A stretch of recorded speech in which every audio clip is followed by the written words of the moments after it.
Yeah, Kenya is boiling up and much is happening. And this message I want to send is specifically to our leaders and Kenyans, the citizens. But again, this fire is fired up or fueled up by most of our leaders who don't know how to speak. When the current administration was campaigning, the narrative was Mama Mboga and so Boda Boda. So today I'm trying to be Mama Mboga. I'm not a mama though. So I'm trying to be Msiwa Mboga, Baba Mboga, literally. But my message is, if you find this message, I want you to share and share it and share it to the highest office in this country and to the lowest. That is from the president to mzee wa nane, ule anaitwanga mzee wa nyumba kumi. Share this message to them. Yeah, and what we want to say, much is happening in this country, and if we are not careful, we will land this country into a very, very big problem, and it will be very hard for us to take ourselves out of that problem. We all have children, and these children need to live. They need a future, and what we say today will assure them of a greater future or a much worse future. And for our leaders, the words that you people say will make or destroy. It's not too quick, it's not too good for you to be so quick to make a comment that you're not so sure about just because you're defending something or you're trying to cover up for something. I'd like to read this, and I would like us to understand the scriptures. That is James 1:26 says this: those who consider themselves religious and yet do not keep tight rein on their tongues deceive themselves, and their religion is worthless. The current administration that we have in today was is an administration that had its roots on Christianity, and they had a pride in that. They pride themselves in Christianity. But again, with whatever is happening, how do we control everything to make sure that there's nothing worse is going to happen to this country? It's time for us to tame up what we say, how we say it, what we write, how we write it, and try to come up or bring out speeches that will unite Kenyans more than dividing Kenyans. James 1:19, my dear brothers and sisters, take note of this. Everyone should be quick to listen, slow to speak, and slow to become angry. And that is to our leadership. You become a leader of sane and insane people. And how do you bring the sane and insane people together to work together for the common goal or of the country, or the common goal of the objective that you have? So if you're a leader and someone says something negative about you, should you go ahead and do what to try to prove your power to them and silence them? It's not the right thing. The right thing is you to be wise enough and do whatever is supposed to be done. Remember the story of Solomon when these two women came clashing because of a child. The other woman had killed a child, her own child. The other woman's child had died, and there was another woman whose child was alive. And this one says that is my child. And someone asked them, okay, bring you, two of you come together here, bring that child. Let's separate this child into two pieces, and all of you will go at least with one. But with the Solomonic wisdom, Solomon realized the lady who said, don't kill that child, just give her the child. Whatever happens to that child, as long as that child is safe, I'll be okay. But I can't wait to see my own child die. And the other woman was clapping, hey, kill her. That is how someone knew that this child does not belong to this woman who's cheering that this child should be put to death, but belongs to that woman who is said, wholeheartedly said, rather than killing this child, just give her to the other woman and take care of it, because this woman will be happy to see that woman grow, that child grow. Even if she not be there close, but at least the happiness or the joy of that woman would be to see the child grow up into what God wanted to be. What am I talking about? I'm talking about the two colliding parties in this country. Kenya is like that child, and there are two colliding parties in this country.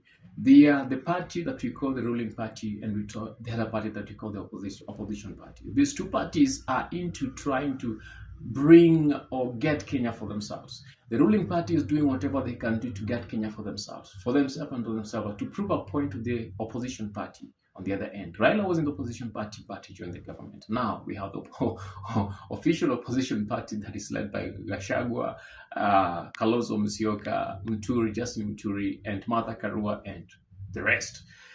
But is what we're doing the right thing for us to do? Because Kenya belongs to us all. If either of you destroys the country, then where will you go to stay? Oh, I forgot. You guys have overseas banks that no one knows about, overseas houses that no one knows about. But imagine if all those overseas banks and houses that you have, the presidents or the leaders in those countries decides to turn you away from those banks, where will you go?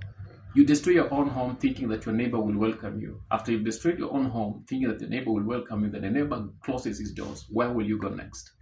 You will just suffer and die at your own home. So the best thing we do is we make our own home better. Brothers fighting, who will benefit? The neighbor. So what do? We don't need to fight. We only need to come together and agree on one thing: the best leadership in this country, the continuity of the country, and the prosperity of the country. Ephesians 4:29.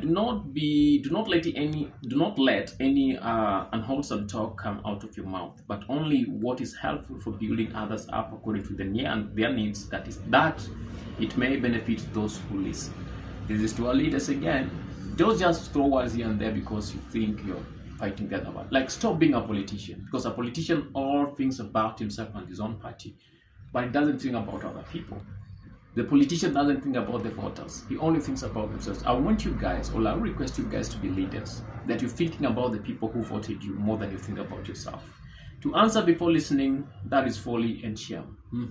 Again, to these leaders, to our leaders, if you're just there to give answers to the questions and you've not listened and understood whatever is happening, it shows how foolish you are. So, am I saying most of you are foolish? Yes, you are foolish, because your utterances are not anywhere close to creating peace in this country. Oh, do you want to create peace by the edge of the sword? Like the edge of the sword, I mean, you threaten people for people to keep quiet. Then you think there is peace. That is no peace, because inside the hearts of these people, anger is boiling. And when it comes to where they cannot hold on that anger, they will simply do away with you. That is what happens. Proverbs 18:2. Fools find no pleasure in understanding, but delight in airing their own opinions. Again, our leaders. I don't want to call you fools. Some of you don't want to call you fools, because your opinions are not much better than the opinions of other people. The opinions are not much better than the rest of the Kenyans living a good life, affordable life, a life that they can provide for themselves and get whatever they need. So think about that. 1 Peter 3:7. I don't talk about husbands over there. I'm not talking about husbands here. Proverbs 12:18. The word of the reckless pierce like swords. The words of a reckless person pierce like swords, but the tongue of the wise brings healing. This is what we need in this country currently. We want words from the wise people that will bring healing to this country. We don't want the words from the reckless people that brings more and more separation, more and more pain in this country. Because the more the pain grows, the more the people will be, the more the people will grow angry and be ready to go wherever, do whatever they can. Yesterday, we saw another clip of a young person saying that they have nothing to lose but their miserable life that they're living. If young people get to that point, what about their parents who are taking care of these young people? What do they have to lose? The young people have nothing to lose but their miserable lives. So what about their parents? Their parents have much to lose that the young people have much to lose. Because if a parent loses a child, in these hard times when nothing is working and they're struggling to do their best to make sure that their children are growing to become somebodies in their lives and continue to the lineage, and the very, very children are saying that they have nothing to lose but their miserable lives, then what does the parent have to hold on? They have nothing to hold on. So can we be leaders and bring peace instead of separation in this country? Proverbs 10:19. Sin is not ended by multiplying words, but the prudent hold of their tongues. So we have to hold our tongues and make sure that whatever comes out of our tongues is words that are bringing peace and not separation. Colossians 3:8. But now you must also rid yourself from all these things. That is anger, rage, malice, slander, and filth language from your lips. This is back to our leaders again. If you want Kenya to be a better place that people can live with happiness and joy, you must make sure that whatever comes out of your mouth brings unity and not separation. Don't be a politician, be a leader. As we said earlier, politicians will always want everything for themselves, but this is not where we want everything for them, anything for ourselves, but a place where we have to unite the country. We have to unite Kenya as a one nation under one people, that the main objective is to make Kenya more prosperous than it has ever been.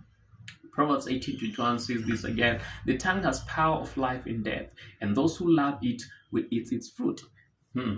The tongue has power of life and death. So leaders, whatever you say, you're speaking death to your own people. You're speaking death to your children. Don't think if you kill the neighbor's children or destroy the neighbor's children, your children will have a better place to live. They might grow to a given age and start asking you, Daddy, Mommy, who did this? Why did you do? Why did they do this and this? Are you ready to answer all those questions? No, you might not be ready to answer all those questions. You might think I am safer because I'm protected, but that protection is not eternal. It's just for a short time and you'll be gone. What will you do after that? Psalms 19:14. May these words of my mouth and this meditation of my heart be pleasing in your sight, Lord, my rock and my redeemer. Do our leaders think about, as much as they pride in being Christians, born again Christians, do they really think about whatever they say, or they just say because they want to cement their political seats and political leadership? There's something we call traction.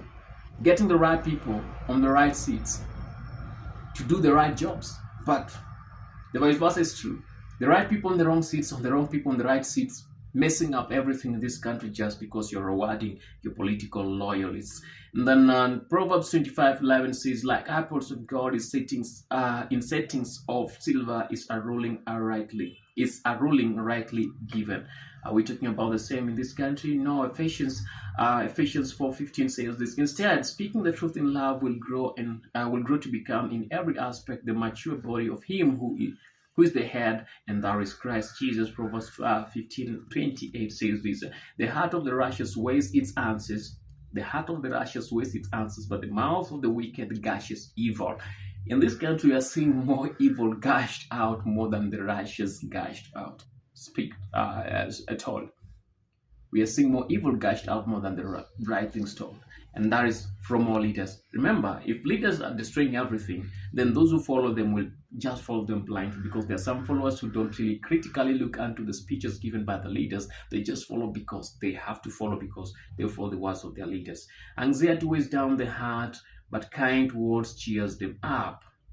And that is Proverbs 12:25. Anxiety weighs down the heart, but a kind word cheers them up. And as I said earlier, in this country, currently, what's happening in Kenya now, we need kind words that can cheer the hearts of the Kenyans back to life again, to realize that they have something to live for, and that whatever they have to live with, something that is meaningful not just to them, but even to the next and next and next generation, even to the fourth generation. But what we are hearing from our leaders, they are not kind words. They are words of destruction and words of wrath, words of abuse back to the very people that they're supposed to lead. Proverbs 15:1 says, a gentle answer turns away wrath, but harsh words stirs up anger. And yes, are we still getting the same from our leaders? We are getting more harsh words from our leaders more than gentle answers that are supposed to bring peace. So more each and every day they are stirring up anger more than they can bring peace in this country. Let your conversation be full, that's Colossians 4:6. Let your conversation be always full of grace, seasoned with salt, so that you may know how to answer everyone. Do our leaders think about that? They don't. They think of themselves. They chest down themselves that they have everything they want, and everything that they want, they can do whatever they want, irregardless of what you and me think about. Whether it pains us or not, they don't really give a damn to that. As long as they have whatever they want and they've gotten whatever they want from the speeches, they have divided people, because that is all about politics, divide and rule. Proverbs 16:23, the hearts of the wise makes their mouths prudent, and their lips promote instructions. But in this country, the leaders we have, the hearts are not of the wise, but the hearts are of the fools, because they are bringing more distraction, more divided opinions, divergent opinions, divided opinions in this country, making Kenya not a good place for it. It's at 6, Galatians 6:1. As I finish up, brothers and sisters, if someone is caught in sin, you who live by Spirit should restore that person gently, but watch yourselves, or you also be tempted to do the same thing. And that is what is happening in this country. Again, Romans 14:19. As I finish up, as sum up, I still have to. Let us therefore make every effort to do what leads to peace and to mutual edification. I think that is where I should sum this up. And this is to our leaders. So if you listen to this, make sure that you give the information to our leaders. Are we together on this? Share this information. And even as per you, like the common Kenyan like me and you, the voters who are always manipulated to do whatever these politicians need. Let us therefore make every effort to do what leads to peace and to mutual edification. As for Mama Mboga and Baba Boga like us, Msiwa Boda Boda, in the least of the Kenyans that our voices are not heard, let's continue to declare peace and make peace. Don't let the politicians use you to destroy the life of your neighbor. Regardless of the amount of money they give you, whether it's a million or billions, that money will end sometimes. But the life that you've destroyed will always be crying, not just to you, but even to your next and next generation. So don't curse your life, or don't curse your grandchildren's life, your sons and daughters' life, and your grandchildren's life, just because you are greedy of whatever you're looking for. Until next time we meet, bye. Make sure you subscribe.